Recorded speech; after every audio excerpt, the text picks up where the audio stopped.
Que a paz do Senhor Jesus Cristo seja com todos. Tomarei como base nesta ocasião, no estudo desta noite, sobre o tema A Glória do Arrebatamento. A primeira carta do apóstolo Paulo aos Coríntios, capítulo de número 15, a partir do verso de número 50. Carta do apóstolo Paulo, 1 aos Coríntios, capítulo 15, e o verso 50 a 58, que nos diz assim a palavra de Deus. E agora digo isto, irmãos, que carne e sangue não podem herdar o reino de Deus, nem a corrupção herda a incorrupção.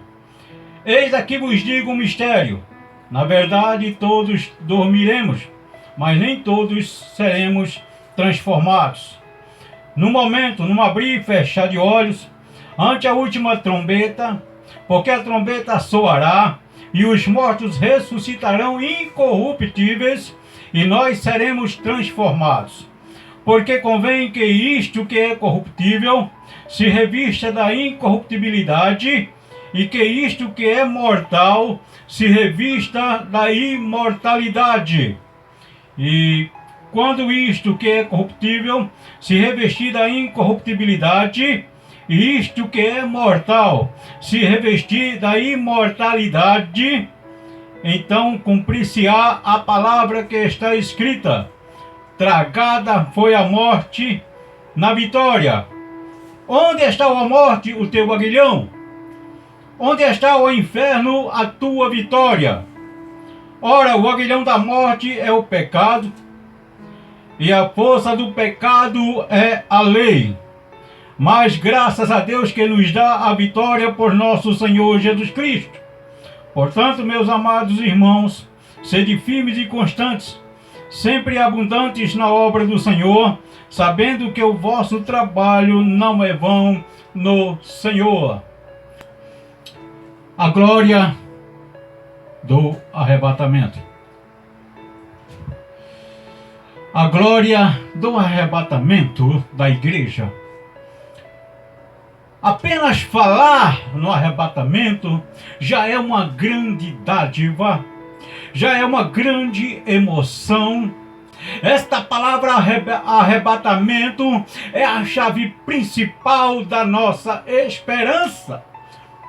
É a chave principal dos nossos sacrifícios enquanto aqui vivemos, para que possamos fazer parte deste evento, não como dormentes, mas como os ressuscitados e transformados, e estejamos prontos para adentrarmos numa outra esfera, numa outra dimensão, a qual o Senhor nos revelará e nos levará. No auge deste evento, o arrebatamento da igreja é um evento único, e se dará no único evento. Um evento único e se dará no único evento, porque é o evento que não haverá ensaio, é o evento que não haverá vários treinamentos. Não, para o arrebatamento não haverá treinamento, para o arrebatamento não haverá uma segunda chamada, para o arrebatamento não haverá um sinal de alerta, mas o arrebatamento é esperado por aqueles que vivem e foram alcançados pela promessa do Messias. O arrebatamento da igreja. Eu digo da igreja, porque o arrebatamento é específico no plano divino, é específico na linha bíblica, no conteúdo das Escrituras, para a igreja de Cristo instituída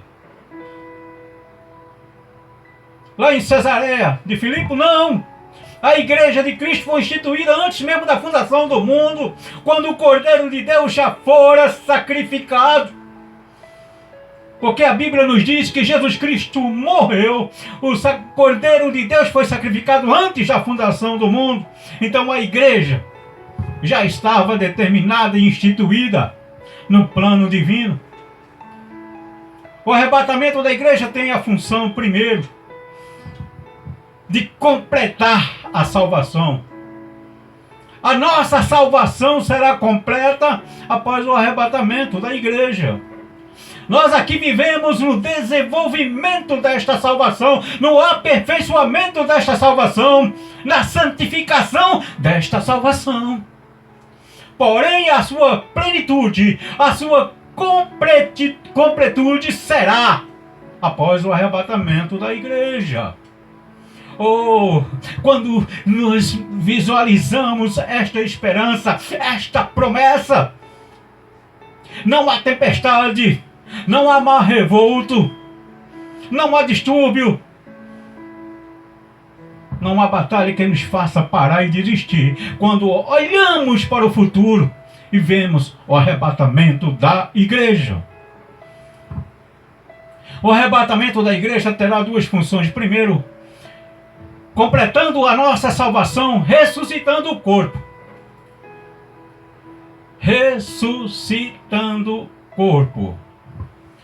A ressurreição, ela é esperada na seguinte plenitude. O apóstolo Paulo, aos Tessalonicenses, capítulo 5, 23, ele diz uma frase, ele coloca uma proposta ali, uma proposta de oração que nós devemos levar em consideração todos os minutos e segundos da nossa vida. O mesmo Deus de paz vos santifique completamente todo o vosso corpo, todo o vosso espírito, alma e corpo, sejam plenamente conservados e irrepreensíveis para a vinda de nosso Senhor Jesus Cristo. Espírito, alma e corpo. Vamos ver agora o desenvolvimento da função do arrebatamento. Em 1 Coríntios capítulo 15, no versículo 20, até o versículo 28, nós encontramos também o apóstolo Paulo, ministrando à igreja de Corinto, a seguinte paisagem, seguinte panorama, seguinte panorama bíblico, o seguinte panorama da esperança. Olha, por um homem a morte veio a reinar sobre todo o homem. Mas Cristo ressurgiu dentre os mortos. Ele é a primícia dos que ressuscitaram. Mas a Bíblia tem a ressurreição de Lázaro, tem outras ressurreições. Não, ali tem restauração da vida. Ressurreição de Cristo. Ele ressuscitou para nunca mais morrer. Lázaro foi uma ressurreição, mas ele tornou a morrer. Ele não está vivo nos dias de hoje.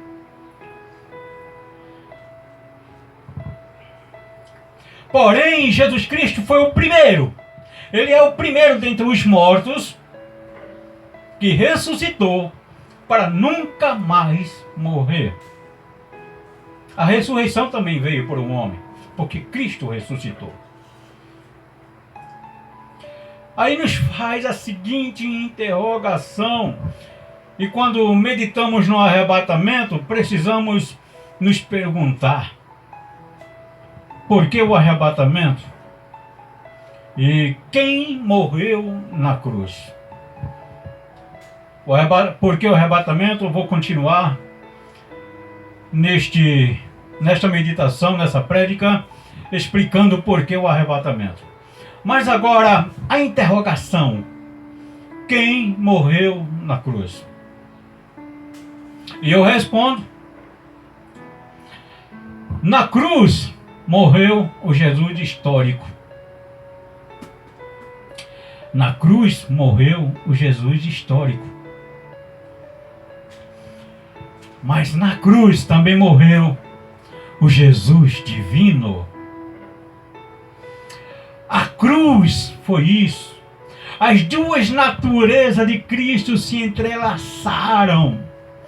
E ali na cruz morreu o Jesus humano, o Jesus histórico. Mas ali na cruz morreu o Jesus Filho de Deus, o Jesus Deus. Portanto, a ressurreição de Cristo se dá na parte divina, na sua natureza divina. É assim, através deste fato, que é fato. A ressurreição de Cristo é fato. A ressurreição de Cristo não é parábola. A ressurreição de Cristo não é lenda. A ressurreição de Cristo não é nenhuma historinha de carochinha. Não é nenhuma historinha de bruxa. Não é nenhuma historinha de reino encantado. A ressurreição de Cristo é a história do reino dos céus. É o fato do reino dos céus.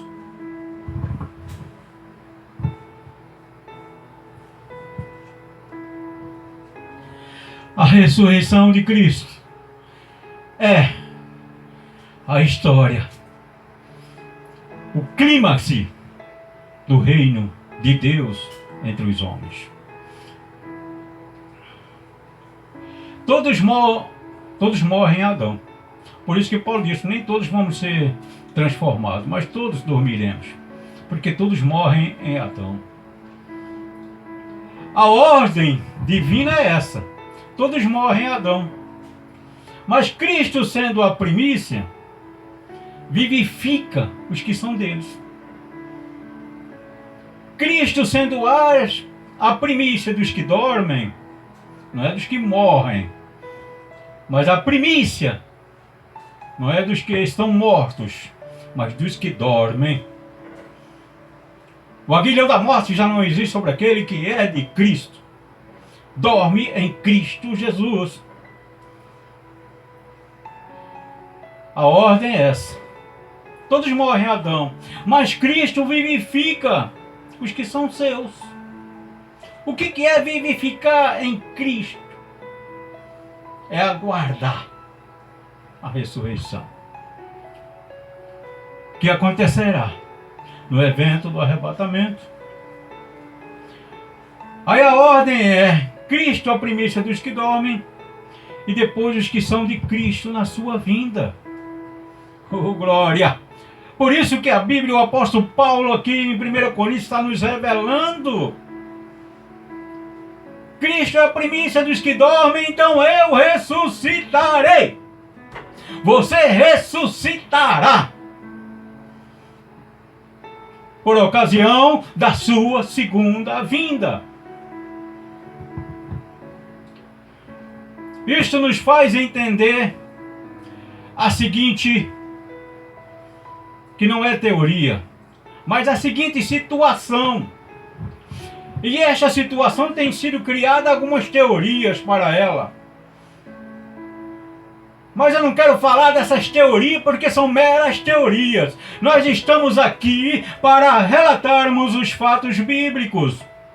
A verdade bíblica, sem heresia, sem mancha, sem corrupção, sem entretenimento, porque não precisa, quando nós olhamos para o dia de amanhã e esperamos o arrebatamento, temos uma esperança viva, que é, além de tudo isso, o evangelho que precisa de enfeite é um evangelho aleijado, o evangelho que precisa de um circo é um evangelho de lenda, de historinha, de reino encantado. Aqui nós não estamos numa história de reino encantado. Aqui estamos falando de céu e inferno. Estamos falando de salvação e perdição eterna.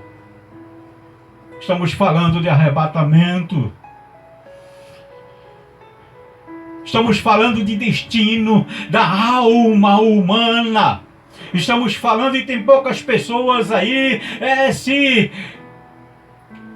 se preocupando com esta verdade. Muitos estão despercebidos, correndo atrás de água de batata. Água de batata é bom, né? E como é bom. Mas aqui não, aqui é Bíblia. Nós aqui estudamos e pregamos a Bíblia. Pregamos a Bíblia. E tão somente a Bíblia. Eu não faço nenhuma questão de trazer muletas, porque aqui eu não estou brincando. Nós não estamos brincando de igreja. Tem muita gente brincando de igreja, fazendo culto de tudo que existe por aí. É tanto enfeite e adereços, mas isto se dará uma decepção muito grande no arrebatamento, por ocasião do arrebatamento da igreja.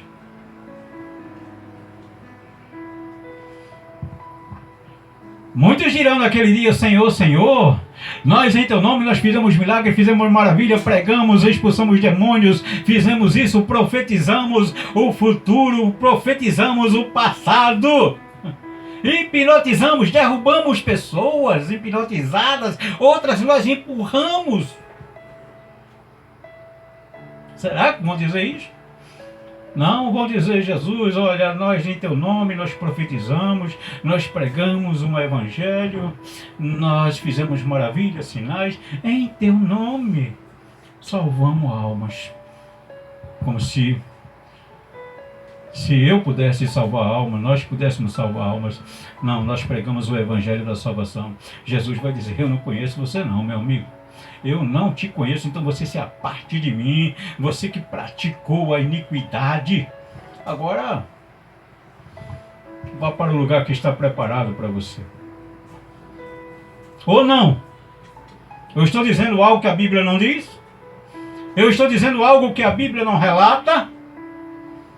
Como muitas pessoas estão por aí dizendo que a Bíblia não diz? Pregam o Jesus Cristo, o amor, o Jesus Cristo, o perdão, o Jesus Cristo, misericórdia. Ele é amor, ele é misericórdia, ele é perdão. Mas ele mesmo disse: eu não vim trazer paz à terra, eu vim trazer foi espada.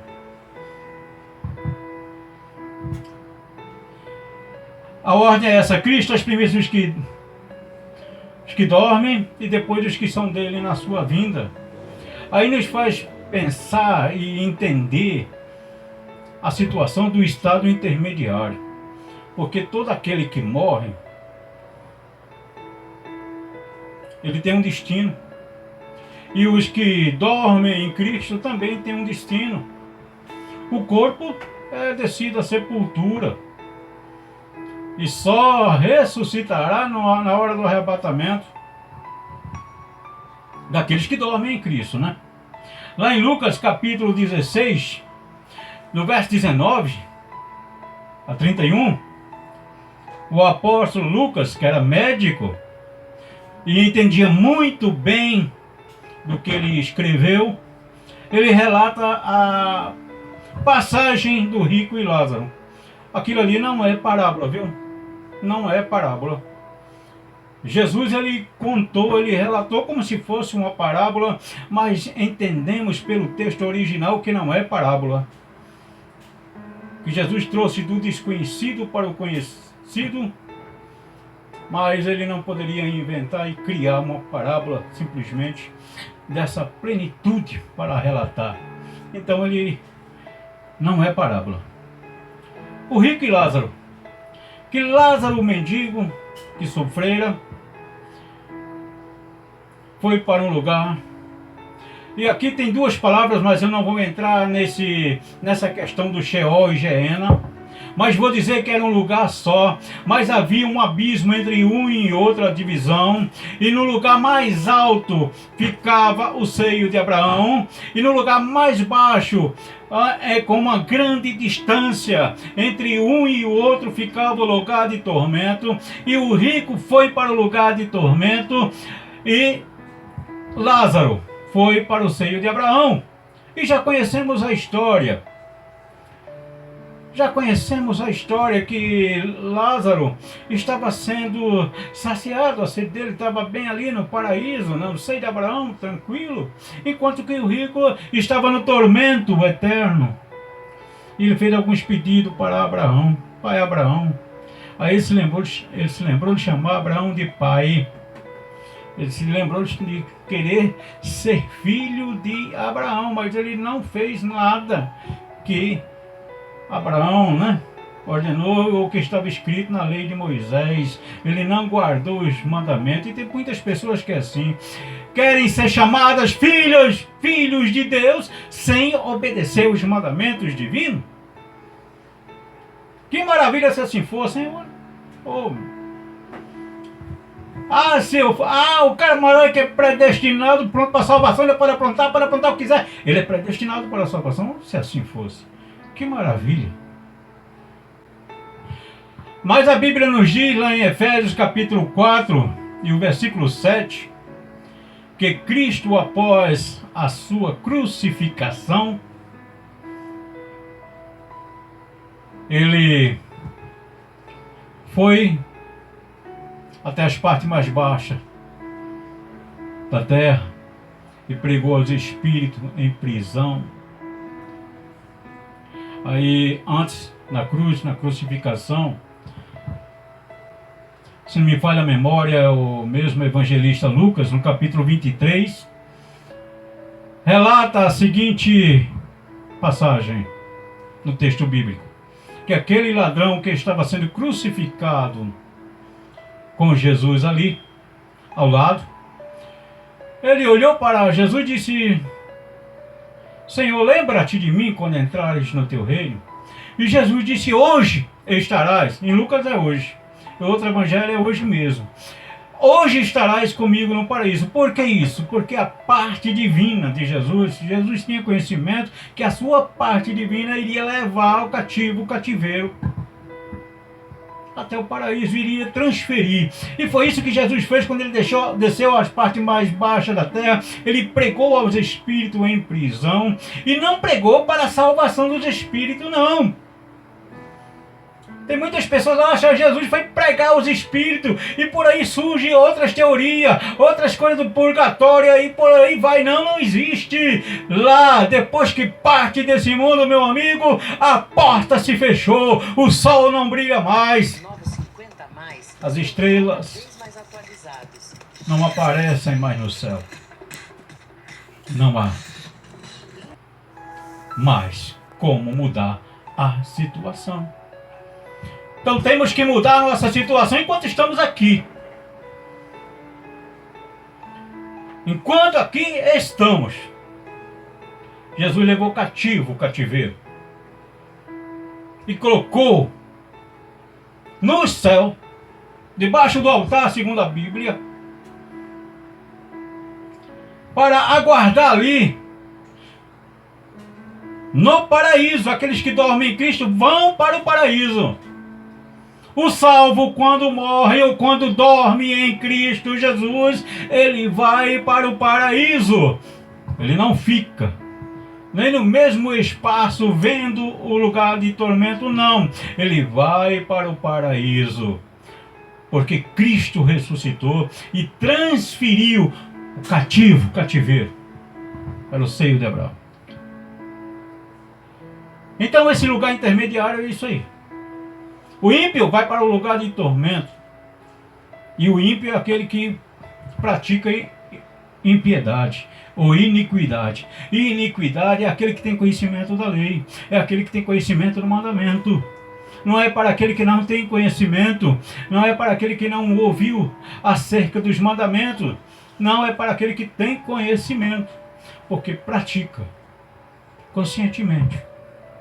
Ele pratica sabendo as suas consequências. Então a função do arrebatamento é glorificar o corpo, tanto do morto, do que estão dormindo no paraíso.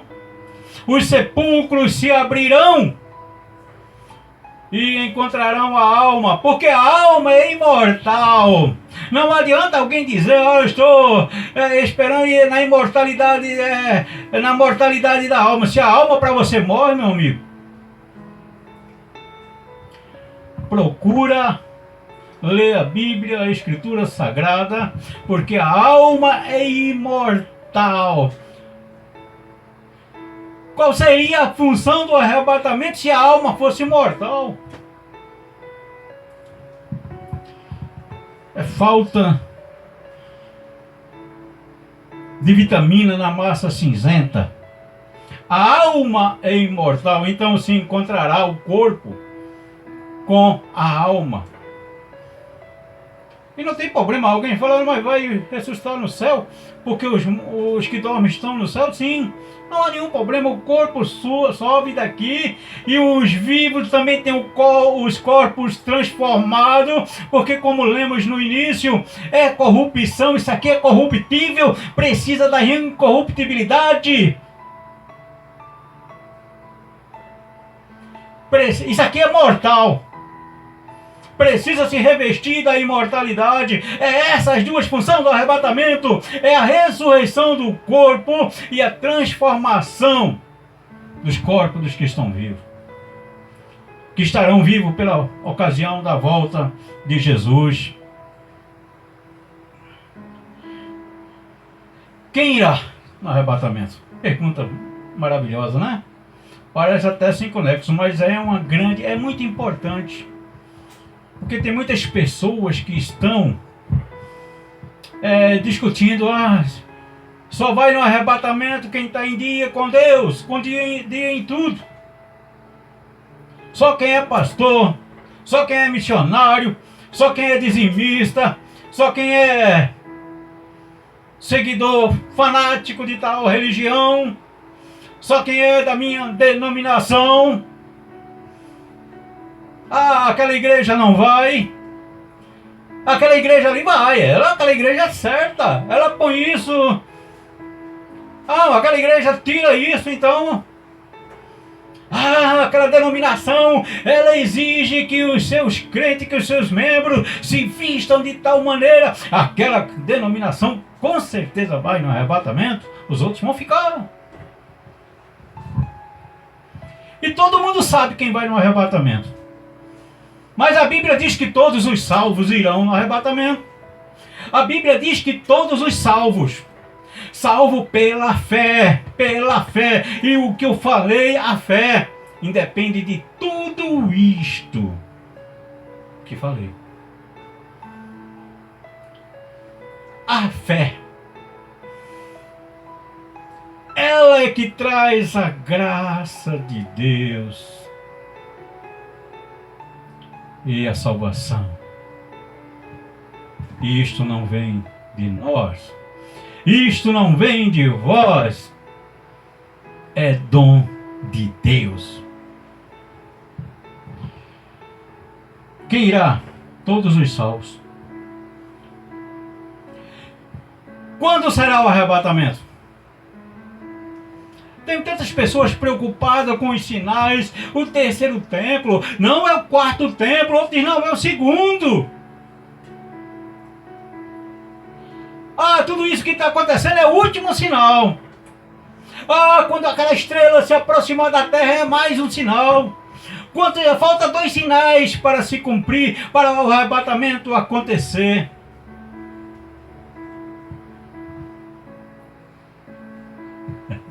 Não há sinal para o arrebatamento. Lamento decepcionar você, mas a Bíblia não transmite nenhum sinal para o arrebatamento. O arrebatamento é independente de qualquer sinal. Não, pastor, o senhor agora enlouqueceu, o senhor agora endoideceu, ficou louco. Doidinho de pedra, como diz lá no Nordeste, né? Na minha terrinha maravilhosa. Doidinho de pedra. Mateus 24, Jesus responde, os discípulos perguntam quando serão os sinais do fim do mundo e da tua vinda.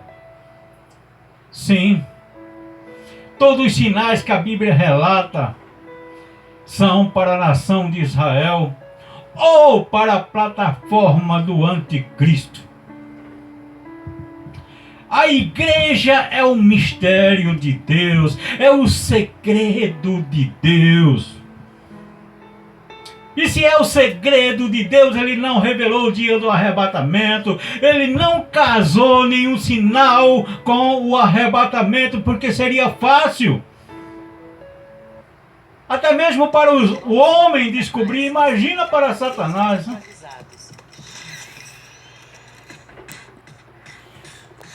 O arrebatamento da igreja será secreto para o mundo. Não para a igreja não pode esperar um arrebatamento secreto. A igreja espera um arrebatamento. Ela espera Jesus agora. Ela não espera Jesus amanhã. Ela não espera Jesus na outro final de semana. Ela não espera Jesus no mês que vem. A igreja do Senhor, ela vive esperando Jesus. O arrebatamento da igreja é iminente. Nós devemos viver o dia de hoje como se Jesus já estivesse se preparado para voltar ontem, e o dia de amanhã como se Jesus tivesse voltar hoje. Nós não podemos viver na esperança de um arrebatamento distante, porque nada impede o arrebatamento da igreja. Não é casado com nenhum sinal. A Bíblia não relata nenhum sinal específico dizendo, depois disso. Ela disse lá em Coríntios aqui, onde lemos, 15, que depois da vinda de Jesus virá o fim. Então o fim será depois da vinda do Senhor. 1 Coríntios capítulo 20, capítulo 15. 1 Coríntios capítulo 15. 1 Coríntios capítulo 15 e o verso 23. Mas cada um por sua ordem, Cristo as primícias, depois que são de Cristo na sua vinda. Depois virá o fim. O arrebatamento da igreja começa o tempo do fim. Mas o arrebatamento da igreja não se dará depois do começo do tempo do fim. O arrebatamento da igreja não será no meio do tempo do fim. O que eu estou dizendo com isso é que eu creio no arrebatamento antes da grande tribulação. Eu não acredito no arrebatamento no meio da grande tribulação. Eu não acredito no arrebatamento pós a grande tribulação. E porque eu não acredito no arrebatamento no meio da tribulação ou pós a grande tribulação? Porque depois da grande tribulação o que vai acontecer não é arrebatamento. O plano de Deus para com a igreja é um. E ele encerra no arrebatamento antes da grande tribulação, porque a grande tribulação é a 70ª semana de Daniel. Precisamos entender que a 70ª semana encerra a história de Deus com a igreja e começa novamente, após o longo espaço entre a semana 69 e a 70, a história do plano de Deus para com Israel. Ah, mas o plano de Deus com Israel é a grande tribulação? Não! A grande tribulação é, para que os teólogos até hoje parece que não entenderam, a grande tribulação é o acerto de conta com os inimigos de Israel. Um puxão de orelha assim na nação israelita, porque rejeitaram o filho, mas é mais a vingança de Deus com os inimigos de Israel. Ele volta para a implantação do milênio. E a minha Bíblia diz, lá em Apocalipse 21, que a esposa do Cordeiro desce do céu. Porque o arrebatamento começa a grande tribulação. 7 anos, uma semana, né? Uma semana não é 3 anos e meio, como muita gente informa aí. Então, uma semana completa são 7 anos. A semana de anos é a semana de Daniel. O arrebatamento começa a grande tribulação, mas começa também um dos melhores eventos para a igreja. começa as bodas do Cordeiro. Aquela promessa de Jesus: olha, eu não vou participar deste vinho e deste cálice aqui, mas não, essa é a última, até que nós possamos comemorar juntos. Lá em João capítulo 14 ele disse: não se turbe o vosso coração, não se preocupe, credes em Deus, crede também em mim.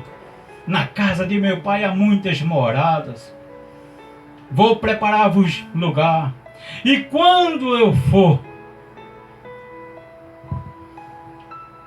virei outra vez, para vos levar para junto de mim, para que onde eu estiver, estejais vós também. Esta seria uma palavra conflitante com o arrebatamento pós a grande tribulação.